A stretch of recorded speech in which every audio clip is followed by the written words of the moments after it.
అందరు చూస్తున్నారు. మొన్న లక్ష్మణ్ కుమార్ గారు వారు ఎవరో వారికి బట్కాయించి వారికి ఏదో విషయం నింపి కావాలని నా మీద విమర్శలు చేస్తారు. అది కూడా మాలా జాతికి చెందినవని చెప్పి విమర్శలు చేయడం జరిగింది. అక్కడ అందరు చూస్తున్నారు, టీవీలో చూస్తున్నారు, అందరు చూస్తున్నారు. నేను నా ఫోన్ చూసుకుంటున్నాను. నేను ఎక్కడ కూడా ఎవరు ఏం చెప్పినా నేను వినలేదు. కానీ కావాలని నేను దళితుడు ఉన్నాడు నా వారి పైన విమర్శలు చేసినప్పుడు ఎందుకు నువ్వు మాట్లాడలేదని చెప్పి పబ్లిక్లో ప్రెస్లో ఇవ్వడము ఎందుకంటే జూబ్లీ హిల్స్ గెలిచే పరిస్థితిలో వచ్చింది. అందరు కూడా అనుకున్నారు కాంగ్రెస్ పార్టీ అక్కడ 12% నెగిటివ్ ఉండే, ఇప్పుడు 5 నేను అక్కడ ఇన్ఛార్జ్ మినిస్టర్గా అయిన తర్వాత అది 5% పాజిటివ్ తీసుకొచ్చినాను. అయితే కొన్ని ఉంటాయి, జెలసీస్ ఉంటాయి, కానీ వీరికి మంచి పేరు వస్తుందని చెప్పి కావాలని అర్థం లేని విమర్శలు చేయడం జరిగింది. నేను అసలు ఆ మీటింగ్లో ఉన్నాను, నాకు ఓర్చుకోలేక వెళ్ళిపోతున్నానని లక్ష్మణ్ కుమార్ గారు చెప్పారు. నేను ఆ మీటింగ్ అటెండ్ చేస్తాను. ఆ మీటింగ్ తర్వాత ఇంకొక మీటింగ్ పోయినాం ఇద్దరం, టిమ్రీస్ మీటింగ్. దాంట్లో ఇద్దరం పక్కనే కూర్చున్నాం. కూర్చొని నేను కూడా చెప్పినాను మంత్రి గారు చాలా మంచిగా పనిచేస్తున్నారని చెప్పి ఆ మీటింగ్లో చెప్పినాను. కానీ నా మీద ఎందుకు విమర్శలు చేసినాడో నాకు అర్థం కాలేదు. ఆయన అది కూడా చెప్తున్నాడు, అరే నేను మాదిగా కులం అని చెప్పి వెళ్ళిపోతున్నాడని. అంటే ఈ తప్పుడు ప్రచారం ఎందుకు చేయాలి? నేను ఉన్నాను అక్కడ, అందరు చూస్తున్నారు, టీవీలలో చూస్తున్నారు, అన్ని మీటింగ్లలో నేను కలిసి పనిచేస్తాను. అసలు వారు రాజకీయాలలో వచ్చినప్పుడు కాకా వెంకటస్వామి గారే వారిని ప్రోత్సహించి ఒక సింగరేణి కార్మికుని కొడుకు యూత్ కాంగ్రెస్లో ఉన్నాడు, వారికి ప్రోత్సహించాలని చెప్పి మొదటి కాంగ్రెస్ టికెట్ లక్ష్మణ్ కుమార్కి ఇచ్చింది కాకా వెంకటస్వామి గారు. మర్చిపోతున్నాడు ఆయన. ఇంకొక విమర్శ చేసినాడు కాకా వెంకటస్వామి గారు. 5 అక్టోబర్ నాడు ఏదైతే జయంతి సందర్భంగా ప్రభుత్వము దీన్ని సెలబ్రేట్ చేయాలని రేవంత్ రెడ్డి గారు జియో ఇచ్చింది. దాని ప్రకారంగానే బర్త్డే సెలబ్రేషన్ కార్డ్ ప్రింట్ చేస్తాను. అది కల్చర్ డిపార్ట్మెంట్ కార్డ్ ప్రింట్ చేస్తాను. దాంట్లో ఎవరెవరు సంబంధం ఉందో వాళ్ళ పేర్లే ఇవ్వడం జరిగింది.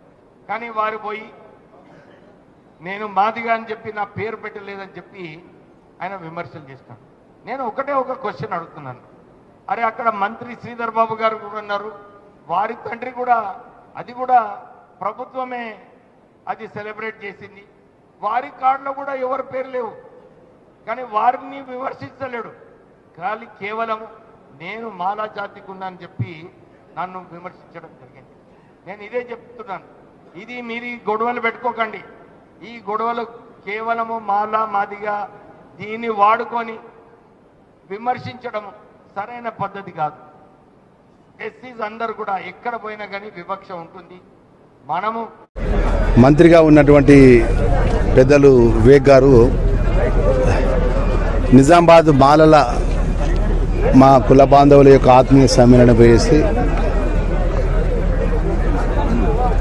మా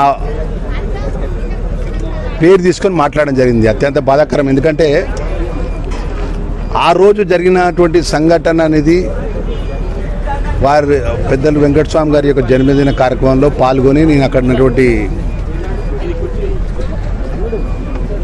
జూబ్లీ హిల్స్ బై ఎలక్షన్ పోతున్నా ప్రచారంలో మైనార్టీ వెల్ఫేర్ సంబంధించిన దానికి పోతుంటే ఈరోజు మళ్ళొక మా పేరు తీసి మాట్లాడడం కావాల్సుకొని లక్ష్మణ్ కుమార్ అని నా పేరుతోని నేను తప్పు అబద్ధం మాట్లాడినానని వారి తండ్రి గారు నాకు టికెట్ ఇచ్చిందని మాట్లాడడం.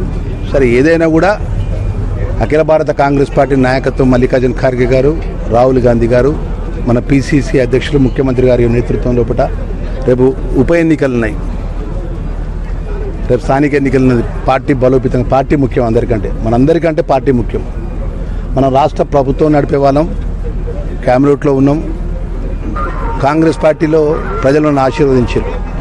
సరే, మన మధ్యలో ఏదైనా ఉంటే సరే, నేను తప్పు మాట్లాడినా మీరు ఒప్పు మాట్లాడినా అనేది మన పార్టీ ఇంటర్నల్గా కూర్చొని మాట్లాడితే బాగుండేది.